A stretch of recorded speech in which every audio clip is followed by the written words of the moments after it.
Assalamualaikum warahmatullahi wabarakatuh. Perkenalkan, nama saya Elis Utami, NIM 1750063. Di sini saya akan mempresentasikan hasil skripsi saya dengan judul Implementasi Sistem Pakar untuk Identifikasi Penyakit Hewan Ternak Sapi melalui gejala klinis menggunakan metode Dempster-Shaver. Sebelumnya, saya ucapkan terima kasih kepada dosen pembimbing saya, Ibu Yusni Amalia, serta dosen ADP saya, Bapak Anto. Selanjutnya ada beberapa poin penting yang akan saya jelaskan, yaitu latar belakang, permasalahan, batasan masalah, penjelasan metode, dan demo aplikasi. Baiklah, yang pertama adalah latar belakang. Penyakit hewan ternak sapi merupakan permasalahan yang sering ditemui oleh para peternak. Dalam mengelola ternak sapi bukan hal yang mudah karena terkadang adanya serangan penyakit pada hewan ternak. Para peternak tentunya perlu mengontrol ternaknya, terutama kesehatan pada hewan ternak sapi tersebut. Karena kurangnya pengetahuan akan penyakit pada ternak sapi, maka keadaan tersebut membuat para peternak bergantung pada pakar ternak sapi atau dokter hewan. Namun dengan kendala jumlah pakar ternak sapi atau dokter hewan yang ada terbatas, serta lokasi dan waktu yang diperlukan untuk memberikan pelayanan kepada para peternak, maka salah satu cara yang dapat dilakukan untuk membantu para peternak sapi adalah dengan membuat sebuah aplikasi sistem pakar. Permasalahannya, yang pertama, peternak tidak tahu penyakit apa yang menyerang hewan ternak sapi milik mereka, karena adanya kesamaan ciri ataupun gejala yang diderita oleh hewan ternak sapi milik mereka. Kemudian yang kedua, kesalahan ataupun keterlambatan dalam melakukan pencegahan agar hewan ternak sapi tidak terserang penyakit. Batasan masalah.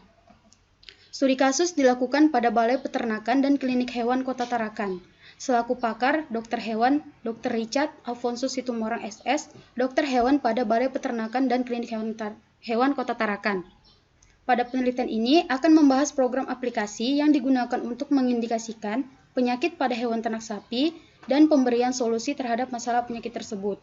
Beberapa jenis penyakit pada ternak sapi yang digunakan dalam penelitian ini diantaranya: yang pertama adalah penyakit antraks atau radang limpa, kedua pink eye, ketiga cacingan, keempat bloat atau timpani atau kembung perut, kelima mastitis, keenam bovine tuberculosis, ketujuh brucellosis, kedelapan scabies atau kudis, kesembilan BEF bovine epileptic fever atau demam 3 hari, kesepuluh penyakit jembrana, ke-11 infestasi caplak, ke-12 bovine viral diarrhea atau BVD, ke-13 ingusan atau flu, dan yang terakhir adalah Klaff score.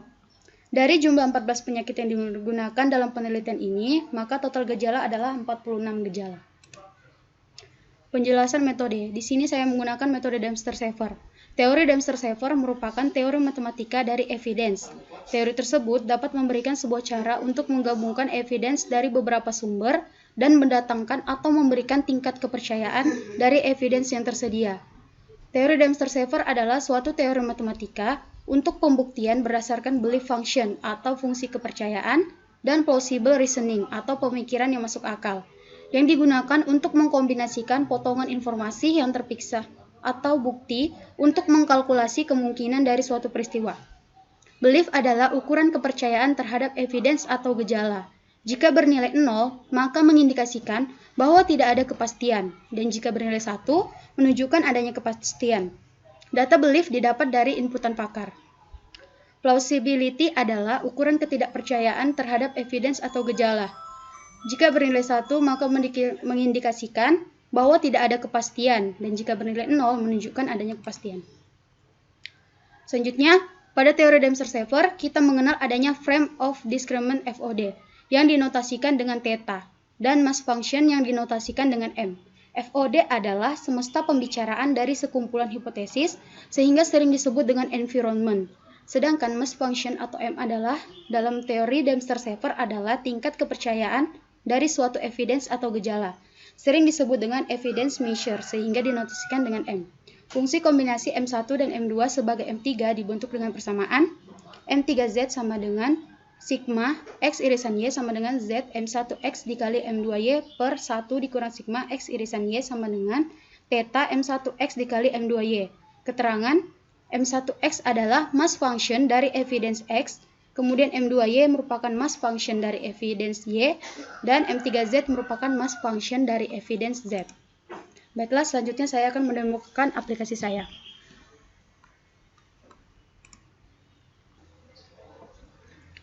Baiklah, selanjutnya saya akan menemukan aplikasi saya. Yang pertama adalah form login. Form login ini harus diisikan terlebih dahulu username dan passwordnya agar dapat mengakses menu utama. Sini saya mengisikan username saya dan passwordnya. Jika username dan passwordnya benar, maka akan tampil menu utama. Namun jika salah, harus mengisikan kembali username dan password yang benar.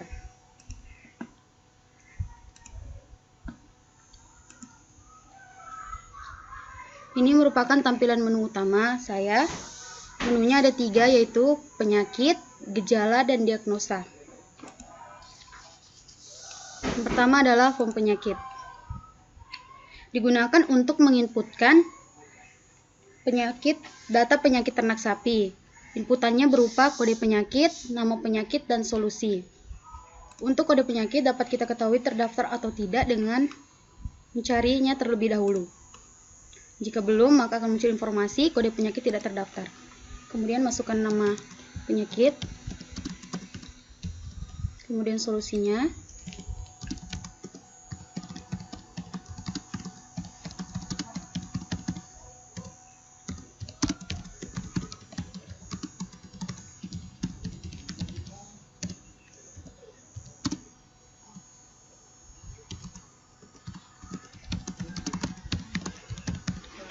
selanjutnya pilih simpan.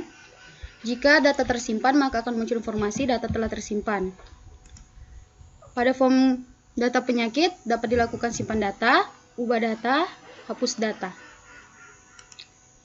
Kemudian selanjutnya yaitu form gejala.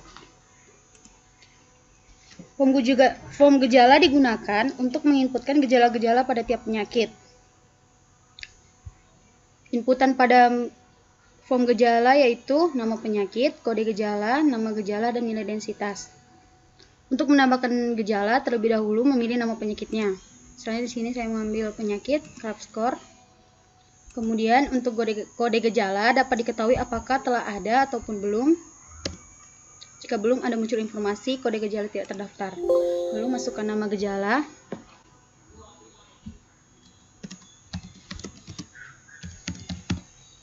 Kemudian masukkan nilai densitas. Nilai densitas merupakan nilai pemberian dari pakar. Jika berhasil, maka muncul pesan informasi data tersimpan. Untuk menambahkan gejala kembali, kita masuk ke form gejala. Dengan memilih penyakit yang sama, lalu tambahkan gejalanya.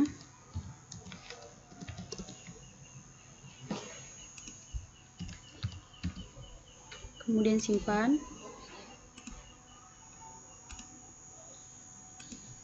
Lakukan hal yang sama untuk menambahkan gejalanya lagi.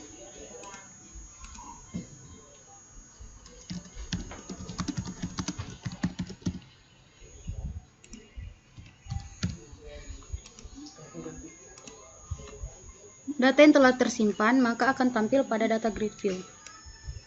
Terlihat seperti berikut. Selanjutnya, form yang terakhir adalah form diagnosa.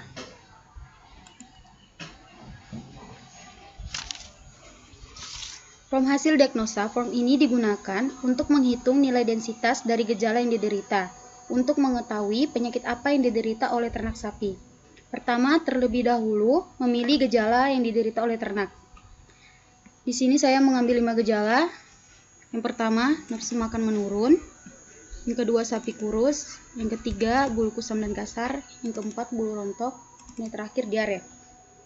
Selanjutnya, untuk menghitung nilai dari gejala yang telah dipilih, dapat memilih tombol proses. Maka akan tampil informasi, apakah Anda sudah yakin dengan gejala yang dipilih? Jika merasa yakin, maka dapat memilih yes, kemudian program akan menghitung. Namun jika tidak, dapat memilih no dan memilih kembali gejala yang diinginkan. Di sini saya memilih yes. Dari proses hitung akan muncul pesan hasil diagnosa, yaitu sapi Anda terkena penyakit cacingan. Kemudian informasi penyakitnya yaitu nama penyakit cacingan, nilai 0,83 atau 83%, dan solusi. Nilai akhir 0,83 atau 83% ini didapat dari hasil perhitungan nilai densitas dari kelima gejala yang telah dipilih, dan didapatkan hasil penyakit cacingan merupakan hasil tertinggi dengan nilai probabilitas 83%. Baiklah, sekian presentasi hasil skripsi saya. Kurang lebih mohon dimaafkan. Assalamualaikum warahmatullahi wabarakatuh.